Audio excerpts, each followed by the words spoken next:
remember when I was quite young, I was having trouble figuring out what I wanted to do. I wanted to see the outside world, but even back then, that wasn't really encouraged. I ran into Byron on Jameson Avenue, completely by accident, and I was too nervous to talk to him. I mean, he was one of the first companions. But he noticed me, and we started talking, and he was really encouraging. Introduced me to Garrus, and took me along on an expedition to the quarries in the mountains. Whatever flaws he may have, Byron cares about people. He changed my life. Yep. That's Byron in a nutshell.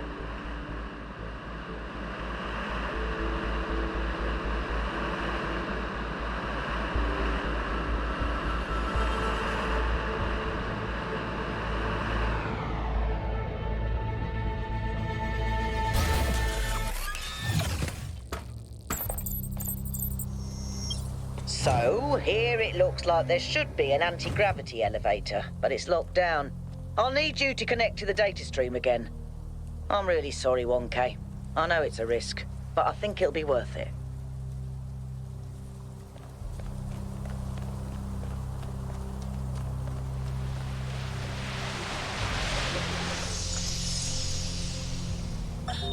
Have you seen Miranda's design for a transport system that would connect all the labs to the machine?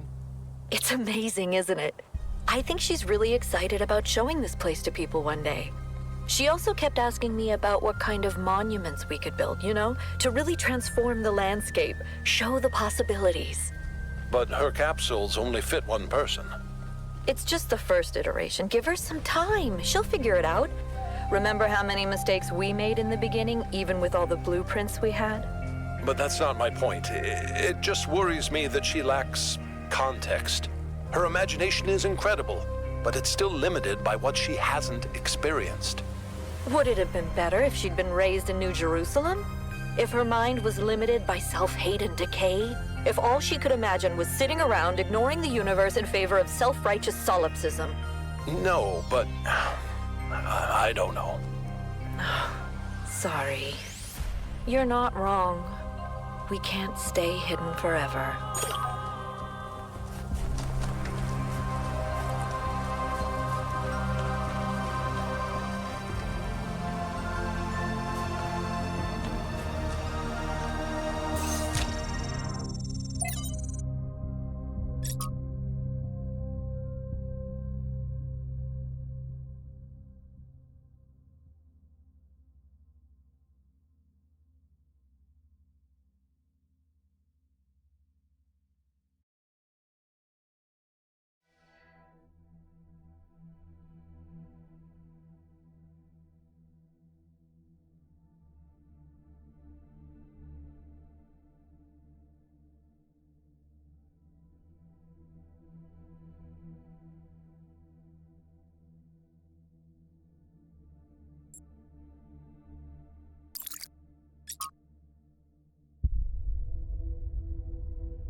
This one seems to be corrupted. It's almost like something tried to delete it as you were downloading it. Pandora, maybe.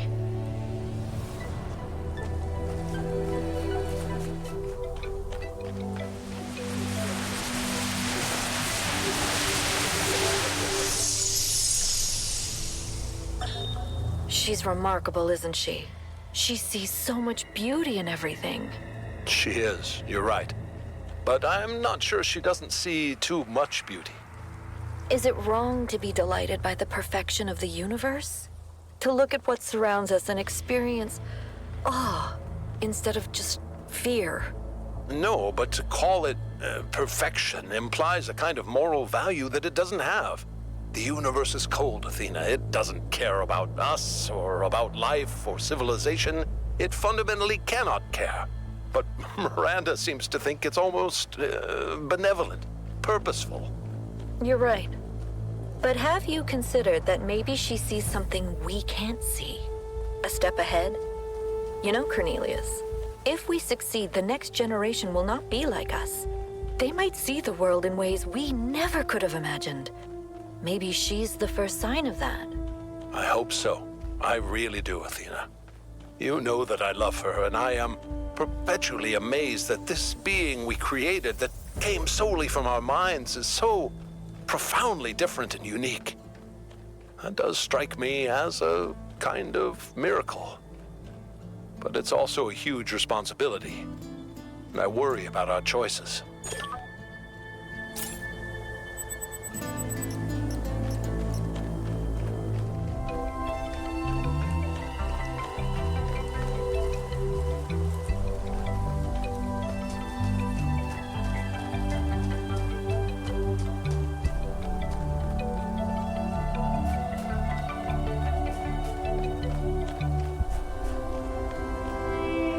There are entirely too many strange things going on around here.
It's over. We failed. Everything we thought we were doing. It's all ashes now. I don't think you really believe that. She's gone, Cornelius. She's gone because I failed her. She's gone because the machine that I built killed her. She was perfect. And now, she's nothing. I know you don't want to hear this. I know you want her to be perfect, to be blameless. But you didn't kill her, Athena. She killed herself. She killed herself because she was reckless, because she was naive, and frankly, because she was a little arrogant, too. She was reckless because I filled her head with dreams. Dreams of the future. Of a better world. A world that nobody wants. No, it's not the dreams that killed her. It's that we brought her here. It's that we tried to build all this outside the city. We raised her without people, without society. The wilderness is for prophets, Athena, not for children. We should have stayed, fought for our ideas. It's too late now. It's too late.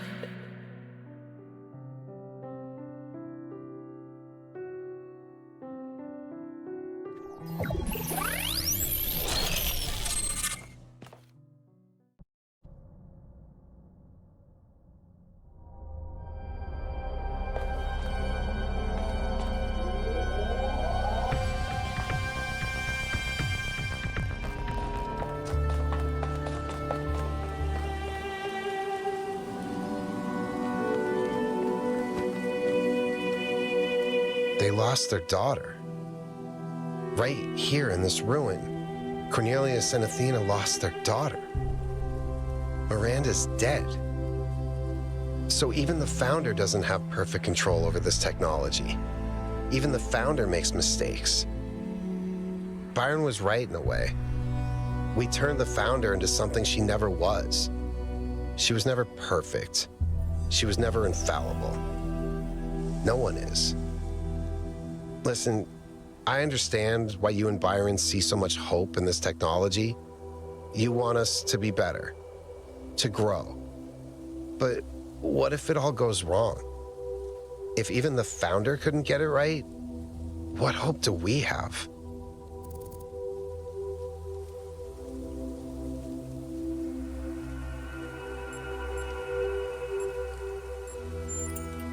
Okay, but what about new mistakes? What about the problems we failed to predict? I can't even imagine the complexities behind this technology.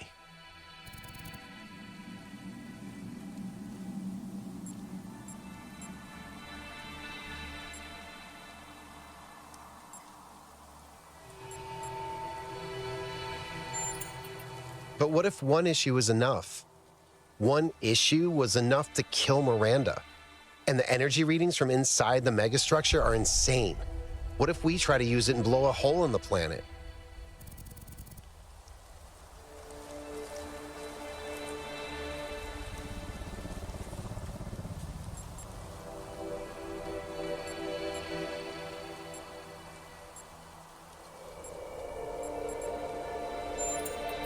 That may be so, but what if this time it's justified? What if the megastructure really is just a catastrophe waiting to happen?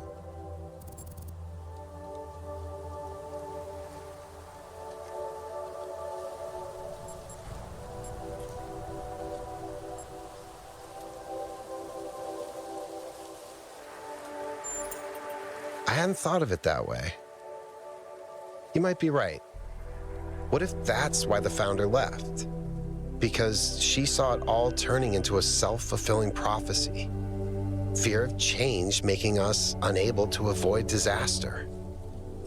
Huh. Anyway, thanks for talking to me. The truth is, lately, I sometimes feel kind of lost. The universe is vast and threatening. History is depressing, and I need something to hold on to. Something other than fear.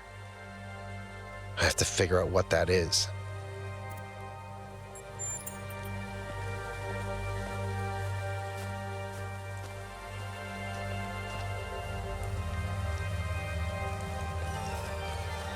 Thanks for your help, 1K. The elevator should be working now. And Yakut, I'm sorry about Miranda. I know you're looking forward to meeting her.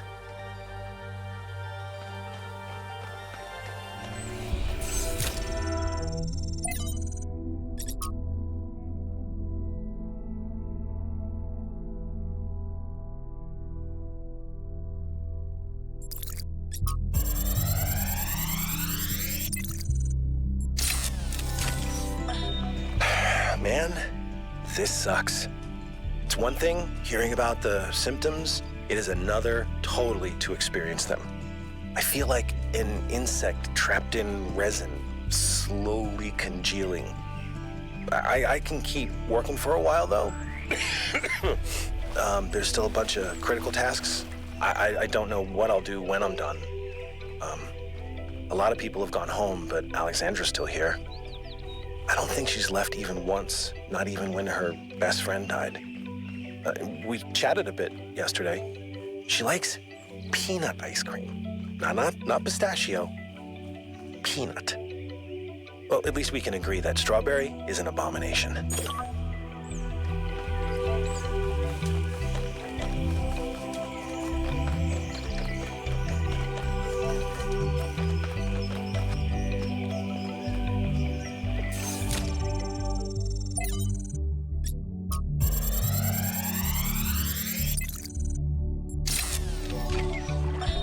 There is a kind of peace here in the desert. A perfect silence. This is a dead place.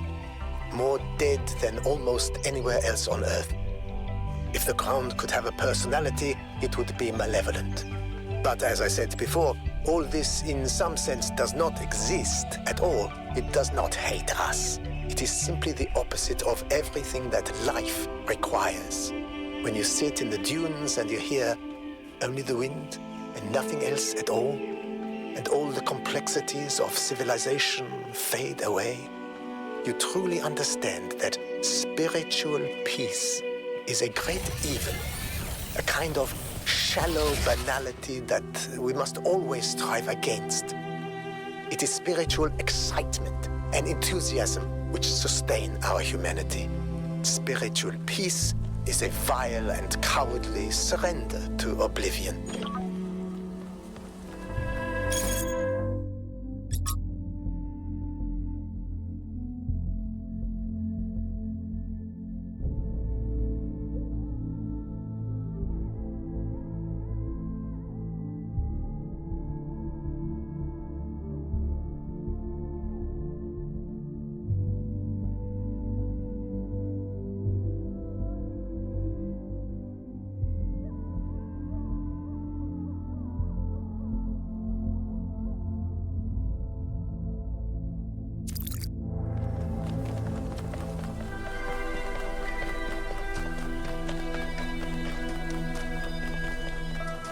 I don't like sand. It's coarse and rough and irritating, and it gets in my ball bearings.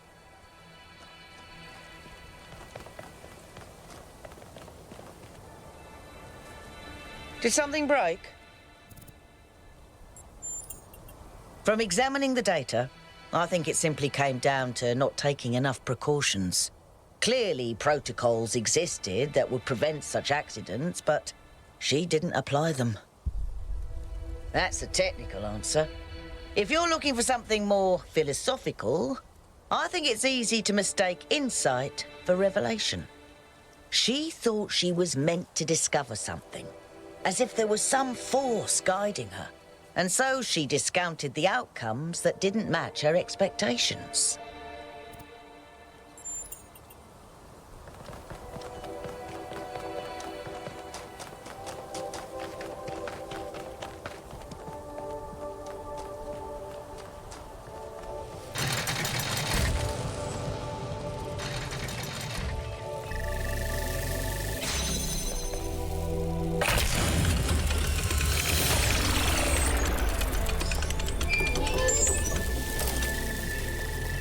Having a friend like Byron is a rare blessing.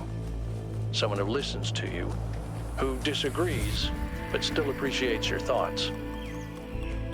The more we explore this island, the more convinced I become that he was wrong.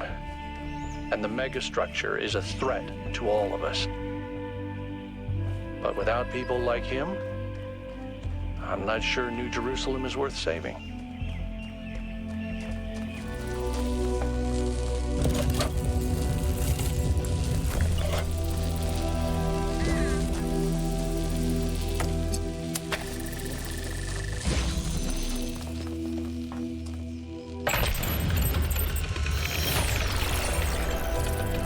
An excellent solution.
Prometheus was bound for many years, his torment seemingly eternal, until one day, Zeus commanded his son, the great hero Heracles, to free the Titan from the rock. Why did Zeus relent?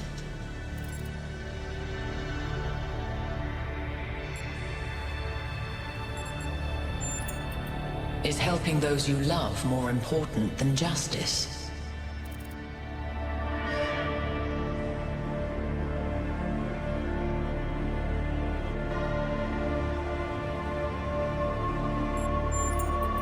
A foolish answer, honest and unconsidered. I hope you find the wisdom in it. The time of dreams is at hand, creature of clay. To save your friend, you must do as Heracles did. But what will follow, none can see.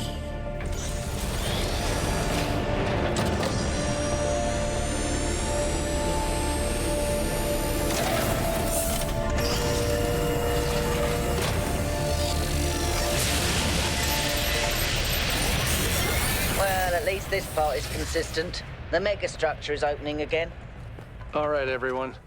Assemble at the VTOL as soon as possible. Melville, keep an eye on the energy readings, please.